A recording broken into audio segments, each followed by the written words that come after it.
Welcome. This is Logan Edmonds with the Binary Business Show. Today I am joined by Jon Sanders. Jon, why don't you go ahead and take a minute and introduce yourself, sir?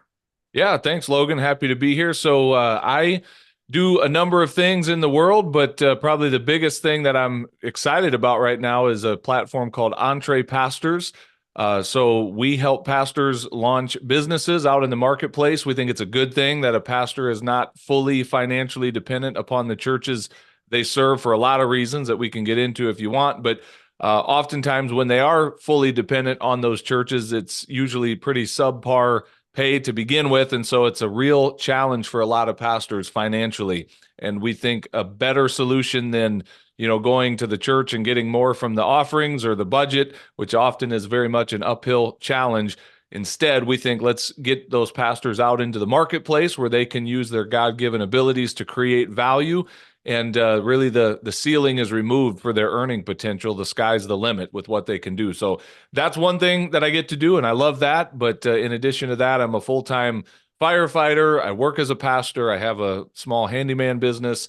Love the space of coaching, podcasting. I got my hands in a number of things. So there's a Awesome. lot we can talk about, man. We'll take this in any direction you want to go. Sure, and I love that. So, for those of you tuning in for the first time, the Binary Business Show is about life, it's about the digital world, it's about the physical world, and it's about business. It's all about how we interact with each other and the biggest open marketplace on the planet, and sort of the nuances that come here. The goal of the Binary Business Show is every week to bring in a guest host with a unique perspective on that journey. And absolutely, Jon, you are definitely fitting that criteria and sort of their take on the world as a whole. So we're going to do something a little different, though. Normally for the Binary Business Show, Jon, just so you know, and I know I didn't prep you a ton for this, we usually have a news article or something we use as the main talking point and so on, and then we kind of just branch off from there, right? But today we're not going to be doing that. Today we're going to be talking about your journey, your entrepreneurial journey, about what you do, what you're excited about, EntrePastors, and sort of like you talked about, right? Like how do you bridge that reconciliation of nonprofit ministerial care to creating value in the marketplace and Yeah. financial freedom. So let's just start with how did you get started? Like, can you kind of take us that journey? How did EntrePastors even start? Yeah, good question. EntrePastors kind of came out of my own journey, and I have a co-founder in all of this as well, who's a pastor and has, in some ways, a similar journey.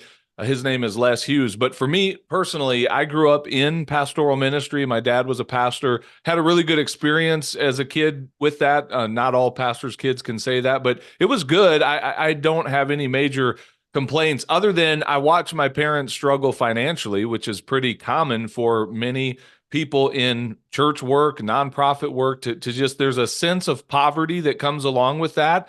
At EntrePastors, we call it the narrative of the starving pastor. Like nobody says that out loud, but we very much have a comfortable framework mentally for a pastor who's not doing very well financially. We're a little uncomfortable with a pastor who's thriving financially. We don't necessarily have a box to put that Why, in. why is that So so uncomfortable with the idea of a minister thriving? So for those listeners who aren't here, and I probably should lead with this, my backstory is exactly what you talked about, in that I actually started my career in ministerial care. I was a licensed pastor for the Church of the Nazarene, did a 4-year degree in Christian theology, served as a discipleship pastor, served as a youth pastor, and then even when I stepped down from active ministry to the lay position, I was on a board of church directors for, oh gosh, 5 years. So like, why is it that people are so comfortable with the idea of a ministerial being financially successful? Let's start there. Why do you think that is? yeah, I think it's several things. One is there's been what I'm going to call an extreme, an abuse of certain scriptures that get taken out of context. There's kind of a camp in the Christian community, if you will, that if we're into labels, that the label would be the prosperity gospel or the health and wealth gospel. And it makes a lot of mainstream Christians a little uncomfortable because it is an extreme. I believe it takes some things too far.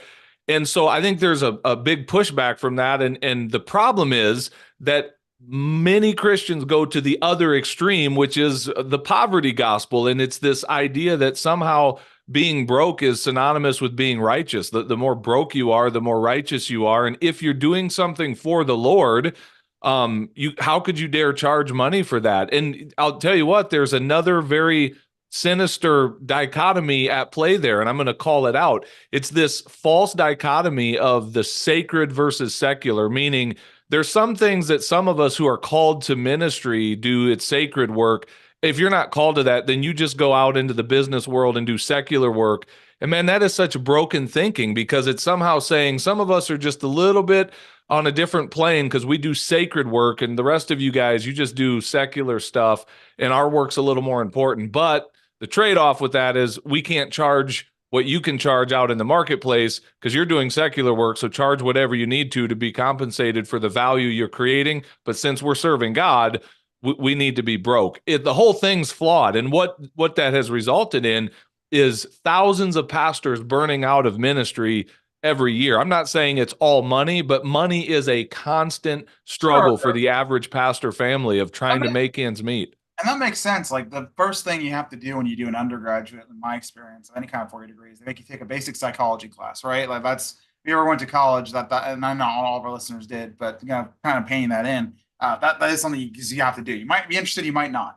But the first thing they kind of teach you about is sort of like Maslow's hierarchy of needs, right? Like, you got the base need, which is food, shelter, relative amount of safety. And then only after you've addressed these base needs can you start working on emotional and spiritual needs and all these other things, right? Like it's a pyramid. And until the base is met, it's very difficult, if not impossible, to build up. And money is tied to that, right? Like financial stability is tied to food, shelter, stability, and a sense of safety. I'm not saying you have to have money to be happy in life, but you have to be able to feed yourself, and that before you can. You know what happens, Logan, is so often that gets twisted right upside down, and we tell people who are, quote, going into ministry or serving the Lord full time, we tell them just have faith. Like, go start with the top of that pyramid. You're doing work that matters. It's eternal. You're serving God and serving others. And I believe all of that.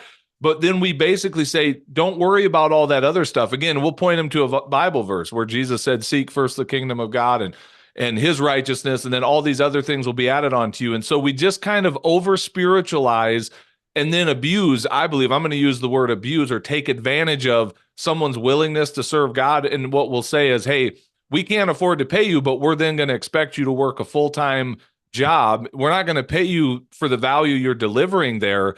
But just be grateful that you get to do work that's eternal. And yet many, many pastors' families are kind of holding their breath at the checkout counter, when they're getting their groceries and running their debit card. Like, is there enough to, yeah. I can only imagine. I mean, that resonates with me right there, John, because when I was starting out in life, I was working at a nonprofit for a very cheap job. My wife was working at a nonprofit, and eventually it really did come down to like, hey, if we're gonna be able to afford to live, one of us has got to go get what we call a real job, right? Like we can't afford this, and that's actually how I got kicked to my my technology career. I was working in a nonprofit in my technology career, and I went to the secular marketplace because I needed to go bring home a better paycheck, just to make ends meet, and that resonates with me. Can I ask you a question, Logan? Yeah. You mentioned going to the secular marketplace. Do you ever get opportunities to minister to people in your job now? Like, do you ever get opportunities to like? Absolutely. I mean, so that's fundamental to our mission, actually. The reason, and it's right there on our mission statement, the reason we created this vehicle that is TTS is because we saw the opportunity that tech-based jobs gave to people and their livelihoods. Like people having a career in technology can literally change trajectory of your life. If you come from a place where you're working at a fast food restaurant, or you're working I knew a guy who was working at Chick-fil-A, and he's there all the way up to his 30s, and he was like, man, I want to do something different in my life. Fast forward 3 years later in a technology field, like his career is growing, he's able to make ends meet, he's able to set some savings, he's actually able to start exploring what do I want to do for the rest of my life? Like he has that room to breathe. We founded the company to achieve just that result. We wanted to change people's lives by addressing the bottom of Maslow's hierarchy of needs, not the top. Yeah, and we hear that all the time from the pastors that we interview on our podcast who are out in the marketplace, in addition to serving inside the church, but who have businesses outside of the church. They tell us all the time, I get way more opportunities to minister to people out here through my business than I ever do inside the four walls of a church or from behind the pulpit in my church. And again, nothing wrong with serving in that pastoral capacity. But it's that, again, it goes back to that flawed dichotomy of ministry happens inside this thing called the church, and then outside, that's just business. And we've come to say, like, business is ministry. Under the lordship of Jesus Christ, it's all sacred and it's all ministry. And so why not get paid well for the ministry that you're doing? Why not actually get out there and be rewarded financially like the rest of the business community, and get off of this flawed dichotomy that says well, I have to just do it and be okay being broke because I'm serving the Lord. Like I've come to learn that my God provides better for his kids than what I was led to believe for much of my upbringing in the church. So what do you say to someone like that then who's starting this journey? Because obviously I've been on a similar journey and not quite what you're describing, but very much I would say adjacent vertical, right? Like I'm Yeah. right here. And that can be a little daunting, right? Like let's talk about entrepastors and their mission, right? That can be daunting to come from that life of public and ministerial service to going into the free marketplace, right? Like Yeah. there's I'm sure there's head trash for sure. I'm Yep. sure there is logistical issues. There is also, growth that has to be achieved. What kind of things do you see that people struggle making that transition common? Yeah, one of the first things I love your statement there, head trash, because that's what it is. We do a lot of work with our clients around mindset. And by the way, we're not trying to convince anybody. If you want to argue for your limitations and tell me why we're wrong to help pastors in this way, that's fine. I'm not going to argue with you. Stay where you are, stay stuck, enjoy it.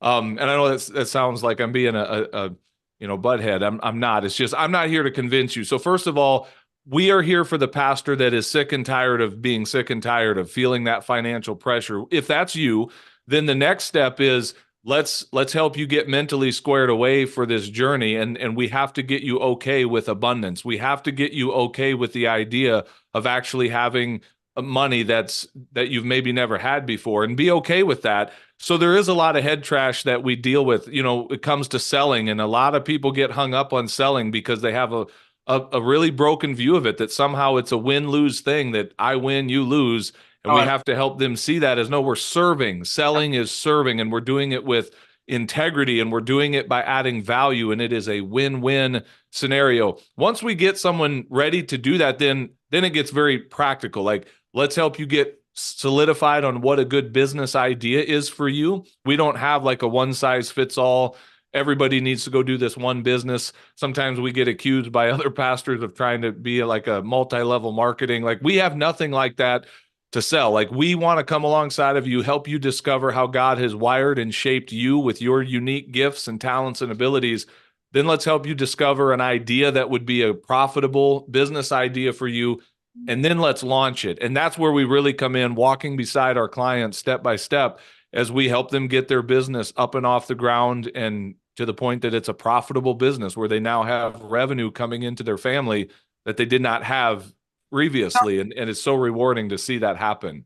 One of the things I was so surprised of on my entrepreneurial journey. So clear, I don't know if we ever heard this conversation. TTS, well, I do have a Christian background, obviously a Christian faith. We are, equal opportunity employer. We have people Sure. kinds of faiths, walks of life, and so on. But one of the things I really struggled with going into my entrepreneurial journey was like this assumption that I would be looked down on for where I came from going into the free marketplace. And my experience was the absolute opposite. I still remember to this day, I had a call from what became one of my largest customers for multiple years, the first time I met him. And I was just upfront, like, yeah, this is where I came from. This is why our firm, what time we were Tabernacle Technology Solutions, where we're named. You know, there's 60 seconds or less, our mission. And he's like, cool, I'm atheist, but I respect that. How can we work together? Right. Like, that was literally the conversation about faith. Like, I'm Yeah. like, wow, I was not expecting that. And that has been more often than not the experience I get. But I've heard a lot of people like struggle with the idea, like they've thought about this, but they're not sure how they're going to be received. What's your take on that? Well, let me back up and just share this. One of the things that we help pastors with is overcoming this limiting belief that I don't have anything to offer because I'm just a pastor.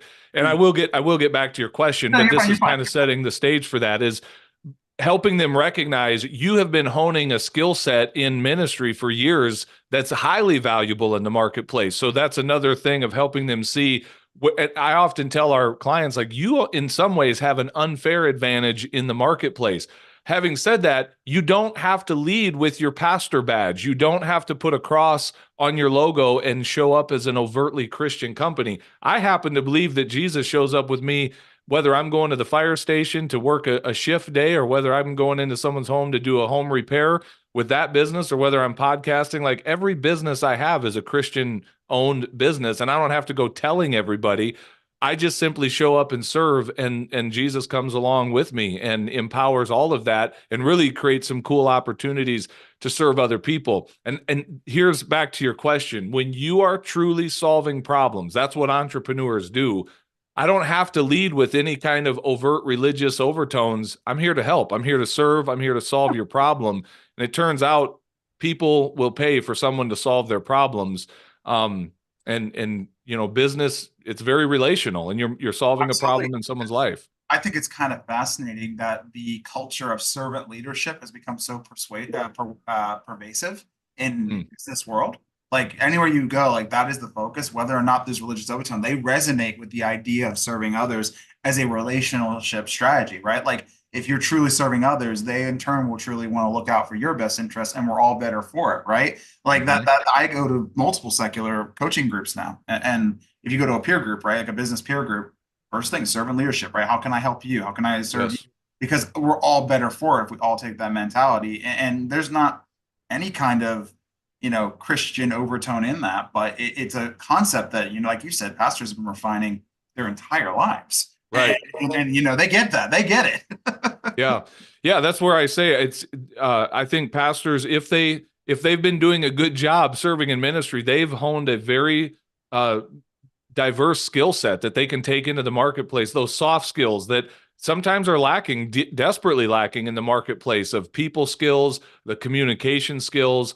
And that's where I say, like, look, man, if you really understand your superpower, you kind of have an unfair advantage when you're going up against people who have not been honing those skills like you have these last few decades in pastoral ministry. So it's a great way for pastors to go out and serve and meet the needs of other people and find opportunity to minister. They don't have to be overtly, aggressive in how they do that. The opportunities will present themselves to love other people and to serve them through their So business activities. So I'm going to reflect back here a little bit because I'm trying to make sure I understand the mission and how you guys are accomplishing it of EntrePastors, right? Like, so you're taking pastors, right, helping them build the mindset of an entrepreneur, which they have more often than not. Many of the qualities already baked into the cake that an entrepreneur has coming into the market, but helping them get in the right headspace, helping them understand what it really means to be an entrepreneur, what the concept of value truly means, and how that's a mutually beneficial relationship. And then once they're ready, or while they're getting ready, you're also helping them identify the opportunity to express Mhm. that, whether that's through, like you said, a handyman business or a technology company like mine, or any other kind of career field. Just what do you enjoy doing? What are you skilled at? What can you offer to the people around you that's valuable, that all you need to learn how to do is sell it? Like, is Mhm. that is that is that it? Is that it? Did I get that right? Yeah, the only thing I would add to that is just more practical terms. We have a community called our Business Builders community, and so it's a weekly group coaching call, and we have a scoreboard. Everyone in the group has their name on the scoreboard, and we've got just all these milestones along the way for them to check off as they're going, defining what success looks like for them, and then walking them through launching their LLC, getting their business financing set up, their bank accounts, all of that, all the way down the line until we actually are celebrating the first sales that they've had, and continuing to support them as their businesses get going. And here's where maybe there's another element to this as well.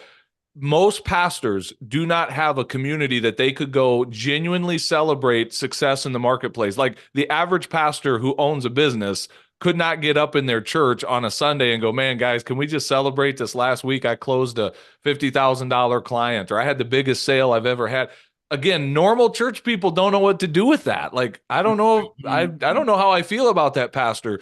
We're creating a community where that's celebrated. We understand the nuances of church leadership, and also going out into the marketplace as an entrepreneur and launching a business. So it's really, you're getting very specific coaching from people who get both sides of that coin, of the business community as well as what it is to be in church leadership. So, this is actually, I'm going to take this a little bit of a different direction because I don't think we've had this conversation, and I'm curious to hear what your thoughts are.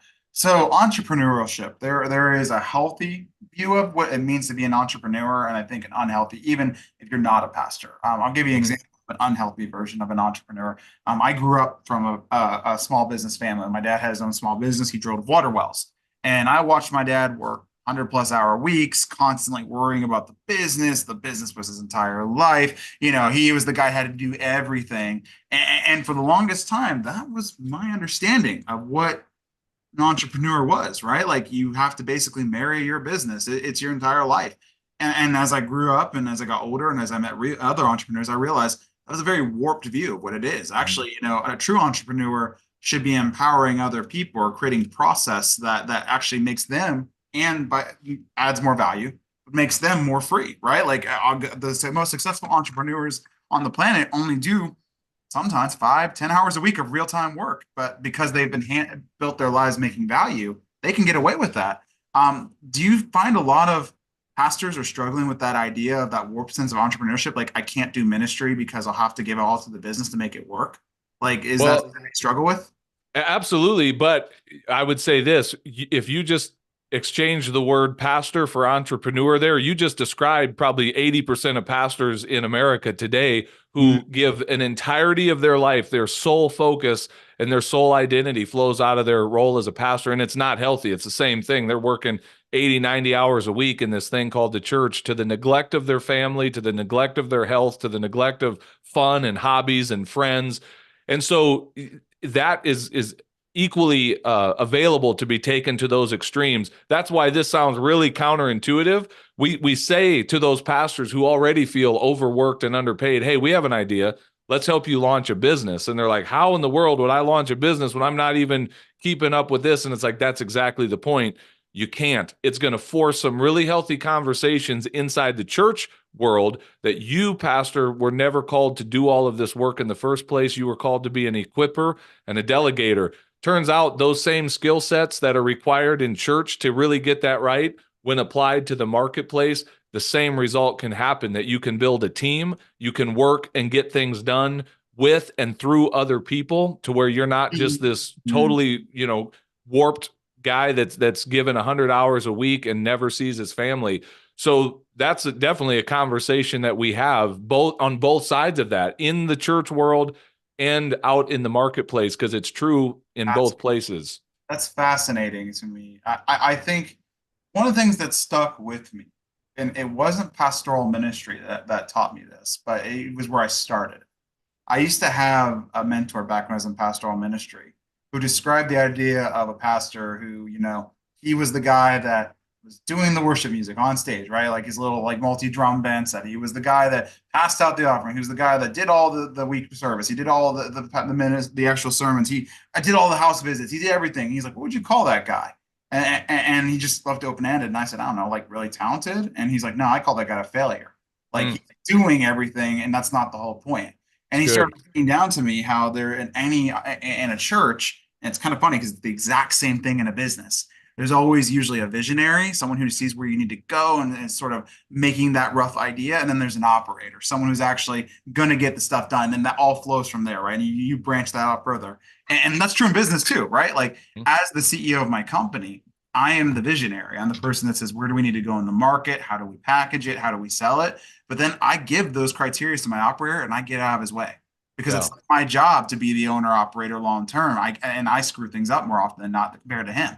I think a lot of pastors never really truly embrace that. Does that sound right to you? 100%. It's one of the things we often say at EntrePastors, that this model of the full-time vocational professional pastor, well, not inherently like immoral and wrong from that standpoint, it has yet created a lot of unintended and unhealthy consequences. And that is one of them. Like, so we say often, like, there's some problems with this model of the full-time pastor. One of them being, it allows church people to sit back and say, hey, pastor, you are our full-time hired employee. That's why we pay you that big $40,000 full-time salary.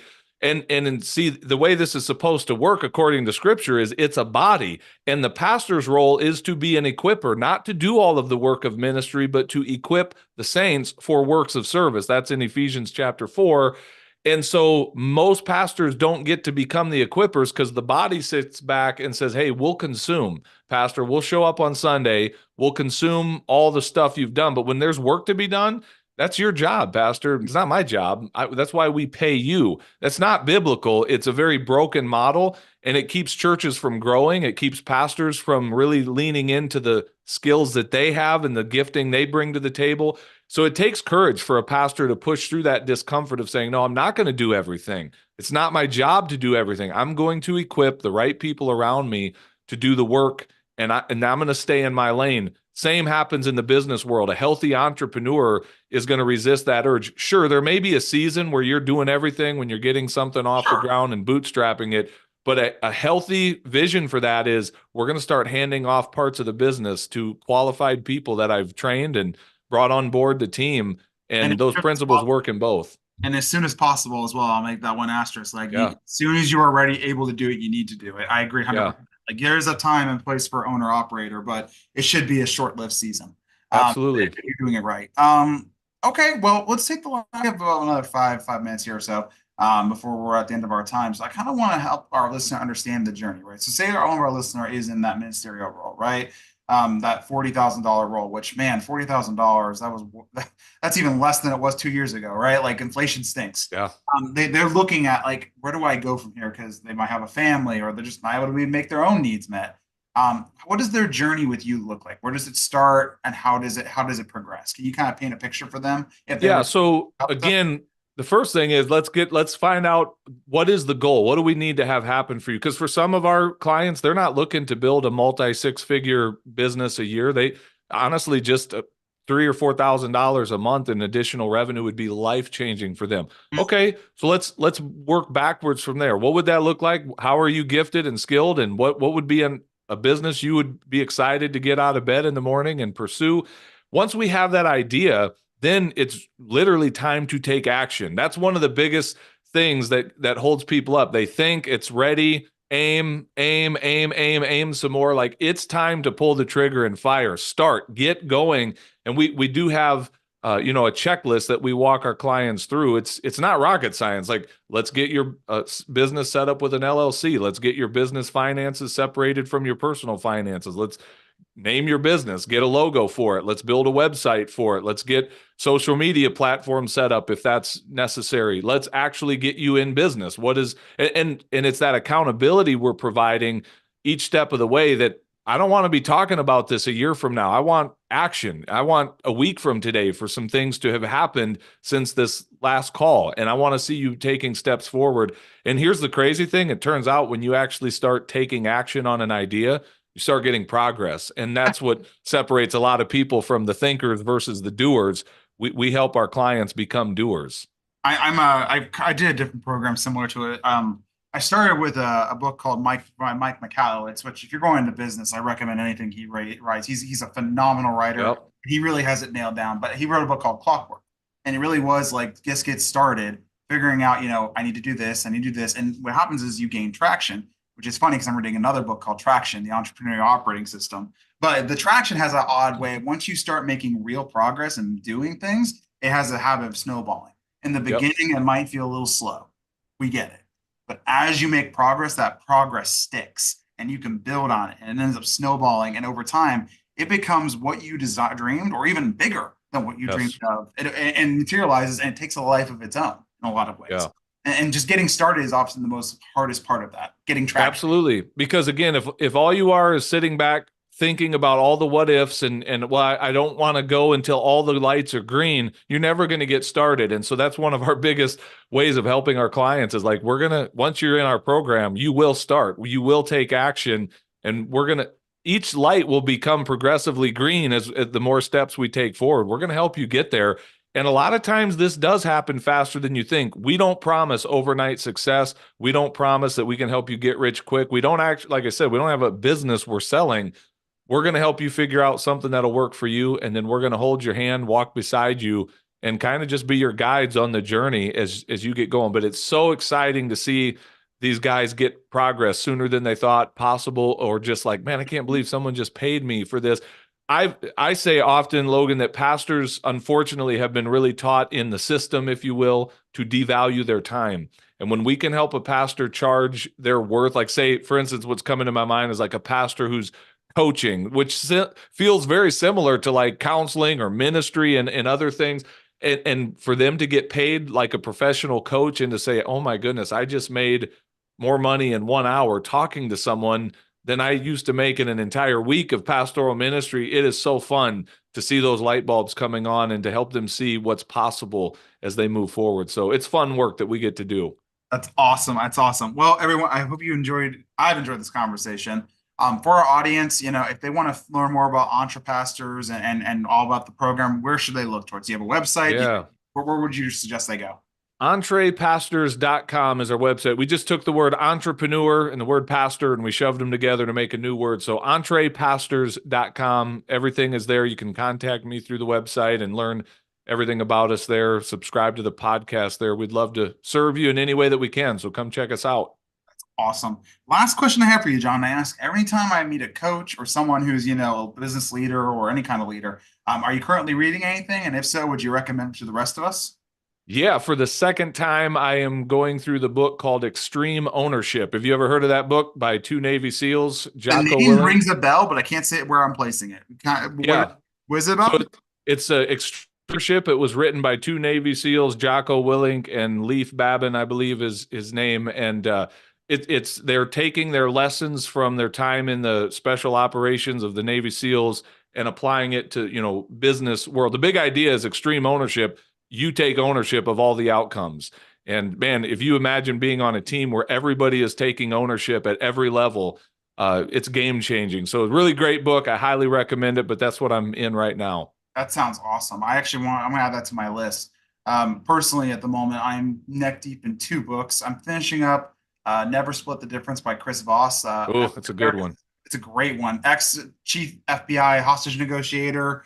Yeah. It's kind of funny. Like you would expect him to be like the bulldog in the room from the movies. No, it's all about empathy. It's about how to connect with the person on the other end, about finding solutions that without sacrificing your principles, you can find equally winning. Like you said, both sides win in a compromise. I love that. And then I'm doing, as I mentioned before, the entrepreneurial operating system because my CEO is making me, but now I want to do it because I read the first chapter. Traction. That book Yep. has been pretty awesome so far. Okay, well, John, thank you so much for your time. It was a pleasure having you. I've really enjoyed talking with you. For anybody who wants to subscribe to the Binary Business Show, obviously we're on every other Friday, Friday at 3 o'clock Eastern, except for the time of this podcast going up. I think we missed a day. You can find us, though, on our website at bbs.tabernacle.tech. Again, that's BB as in boy, s.tabernacle.tech. You can subscribe to our news feed, subscribe to our podcast, check our latest episodes. I'm your host, Logan Edmonds, CEO of TTS, and thank you so much for tuning in. Have a great weekend, everyone.